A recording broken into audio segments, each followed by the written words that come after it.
मेरा प्यार भरा सभी को नमस्ते और धन्यकार जी। मैं सभी को हार्दिक शुभकामनाएं, सभी के लिए प्यार, बहुत बहुत बहुत बहुत धन्यवाद। सभी खुश रहें, स्वस्थ रहें और मस्त रहें।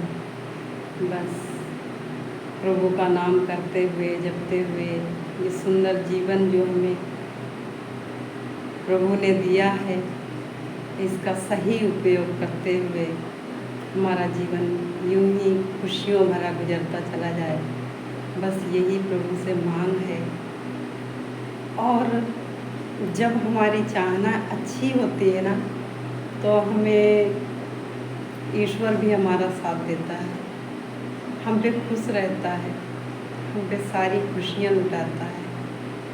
क्योंकि जब हम सभी का भला चाहते हैं, अपने तरीके से जीवन जीने की बजाय गुरु की रज़ा में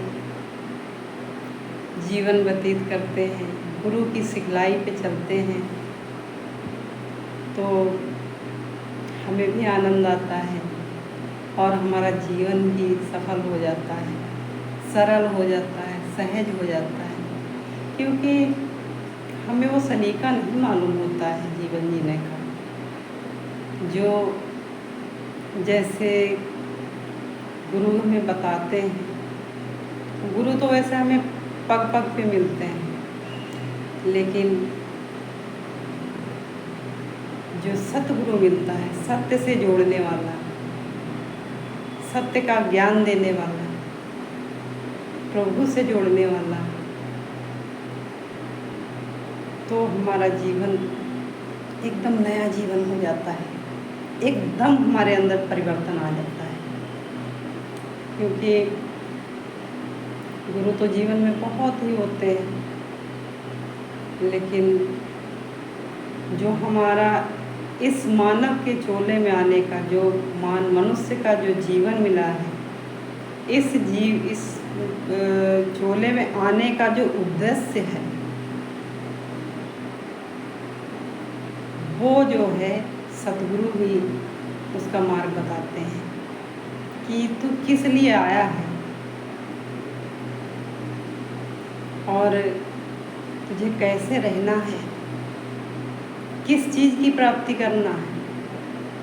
क्योंकि हमें सब कुछ तो मिला होता है, घर मकान, भाई बहन, माता पिता, सारे रिश्ते नाते, सब कुछ दे के भेजता है प्रभु में। हम उसी में मगन रहते हैं। मेन जो हमारा उद्देश्य है, उसको हम भुला बैठते हैं। वो होता है प्रभु की प्राप्ति का, अपने अंश को, इस अंशी को, हम प्रभु का अंश हैं, अपने अंशी को जानने का जो मकसद होता है, उसी को हम भूल जाते हैं और हम ये रंग बिरंगी चकाचौंध में हम खो जाते हैं, भूल जाते हैं कि हम किस लिए आए थे, किस लिए हमें ये जीवन मिला है, हमें ये धरती पे आने का उद्देश्य क्या है हमारा। यही भूल के बैठ जाते हैं और वही घर परिवार, बच्चा, नौकरी चाकरी, कमाना, बढ़िया बढ़िया खाना पीना, अच्छे अच्छे कपड़े पहनना, बस इसी में खो के रह जाते हैं। गाड़ी बंगला कार, बस यही हमारा जीवन होता है।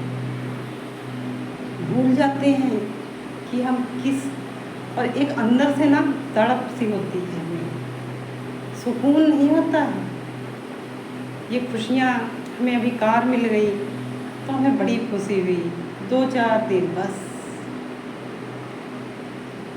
प्राप्ति हो गई उसकी, खुश हो गए, थोड़े दिन खुश रहे, उसके बाद में फिर वही अंदर से कचोटन मचती रहती है, कुछ नहीं अच्छा लगता। फिर सब पुराना हो जाता है। लगता है और चाहिए, कुछ और चाहिए हमें। यही जो बताने वाला है, हमारी जो आत्मा की प्यास होती है, जिसको हम कहते हैं कि ये शरीर है ना, शरीर को तो खाना पीने से बढ़िया बढ़िया व्यंजन चाहिए होते हैं, इससे एनर्जी मिल जाती है, हमें ताकत मिल जाती है, एक शक्ति मिल जाती है शरीर को चलने की। परंतु जो चलाने वाला है इस शरीर को तो शरीर की ऊर्जा मिल गई, लेकिन इस आत्मा की जो तड़प होती है, इसकी जो खुराक होती है, इसकी जो प्यास होती है, वो नहीं मिल पाती है हमें। तभी हमारा मन इधर उधर भटकता रहता है।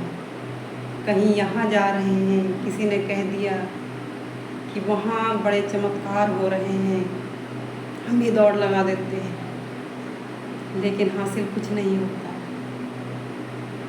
क्योंकि हम दौड़ के जाते तो हैं, लेकिन उस मार्ग पे चल नहीं पाते हैं। वहाँ सच्चाई जिसके साथ घटना घटित होती है, उसके आचरण में हम नहीं खुद को ढाल पाते हैं कि इसने क्या किया, तो प्रभु का आज इस पे प्रभु की कृपा हुई है, इसके द्वारा चमत्कार हो रहे हैं। गहराई से नहीं सोच पाते हैं। लेकिन जब हमारे जीवन में सद्गुरु आ जाता है ना, तो हमें ये सारी सिखलाई मिल जाती है और हम बस ठहर जाते हैं। हमारी जो घबराहट अंदर की थी, जो हम तड़पते रहते थे कि हमें कुछ चाहिए है, तो ये जो परमात्मा से जो सद्गुरु मिला देता है, मिलन करा देता, सच्चाई बता देता है, जैसे कि दासी को मिला है।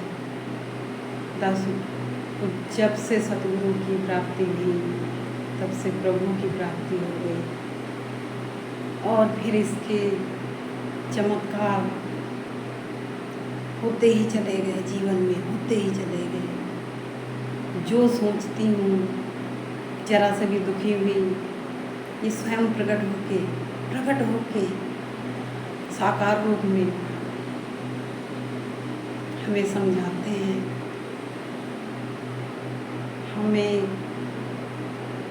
प्यार करते हैं, दुलारते हैं, उनकी गोद में सिर रख के हम इतना आनंद आता है ना कि कहते हैं ना कि जो रसगुल्ला खाता है उसी को उसका स्वाद पता होता है। देखने वाले को वो उसको दिखता तो है, लेकिन उसकी मिठास, उसका स्वाद परख नहीं पाता, महसूस नहीं कर पाता। तो ऐसे ही दासी पे ऐसी कृपाएं हुई हैं, ऐसी रहमतें हुई हैं इस निरंकार की। जिस रूप में मैंने इसे चाहा कि आज मुझे इस रूप में दर्शन हो जाए प्रभु, या मेरा कोई प्रश्न दिल में उठा और उसका हल हमें मालूम करना है, बस इससे कह दिया कि मुझे इसका आंसर चाहिए, समझ में कुछ नहीं आ रहा है, मुझे समझाओ। तो ये ऐसी कृपाएं करता है कि बस बयान नहीं कर सकते अपने मुख से। बहुत कृपाएं इसकी होती हैं, बहुत। लेकिन इसके लिए हमें बस इतना ही करना पड़ता है कि हर पल ना भी कर पाएँ, तब भी इसका हम ध्यान रखें, इससे ही अरदास करें, इससे ही प्रार्थनाएं करें प्रभु से कि हे प्रभु, हम बच्चे हैं, हम भूल जाते हैं, लेकिन आप तो पिता हो, आप हमारी उंगली पकड़ के रखो। हम नादान हैं, हम आपकी उंगली छोड़ भी सकते हैं। माया की चकाचौंध में हम दूसरी तरफ भी भाग सकते हैं चमक देख के, लेकिन जब आप मेरी उंगली पकड़ लोगे ना, तो मैं कहीं नहीं भाग सकती और कहीं नहीं जा सकती और कभी खो नहीं सकती। हमेशा ये हमारा परमपिता परमात्मा जो है, अपने भक्त की उंगली पकड़ के रखता है। उससे कोई गलतियाँ भी हो जाती हैं ना, तो तुरंत उसका एहसास करा देता है और बस अपने चरणों से लगा के रखता है। बस आपको 4 कदम इसकी तरफ बढ़ाने हैं। अच्छी सोच, अच्छी भाव मन के, सबके लिए भला मांगना, अपनी बुराइयां अपने अंदर खोजना, दूसरे की नहीं। मेरे अंदर क्या बुराई है, मुझे खुद खोजना है, अपनी बुराई देखना है। क्योंकि ये मिट्टी का पुतला होता है शरीर, और गलतियों का भी पुतला होता है। इसमें हजारों गलतियाँ होती रहती हैं, लेकिन ईश्वर जब साथ होता है ना, तो गलती अगर हमसे हो भी गई तो तुरंत एहसास हो जाता है कि तूने ये गलती कर दी। तुरंत ये एहसास दिला देता है कि तूने ये गलती कर दी। यहाँ पे अंदर से भाव उठता है कि तेरी गलती है। बस यही इसकी कृपा है। समझो, अगर तुरंत गलती का एहसास हो गया ना, तो इसने हमारी उंगली थाम रखी,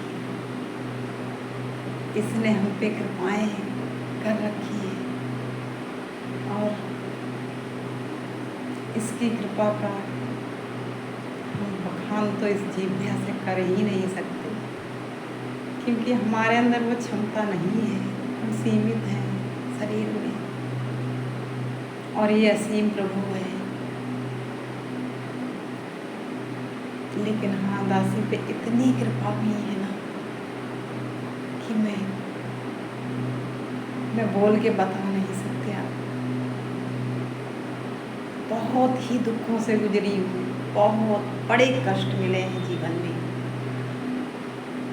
लेकिन जब से इसकी शरण में आ गई हूँ, इसका जरा सा भी ध्यान करती हूँ,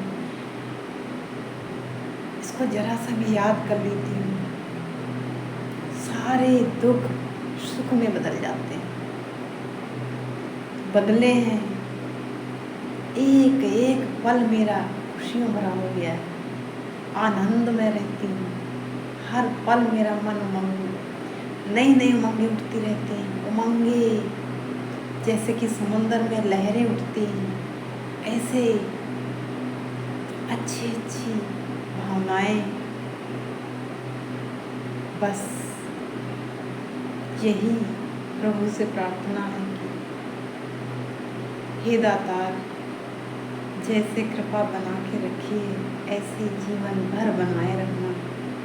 और जो भी भक्त तेरी कृपा चाहते हैं, उन पे कृपा ऐसी ही बरसाते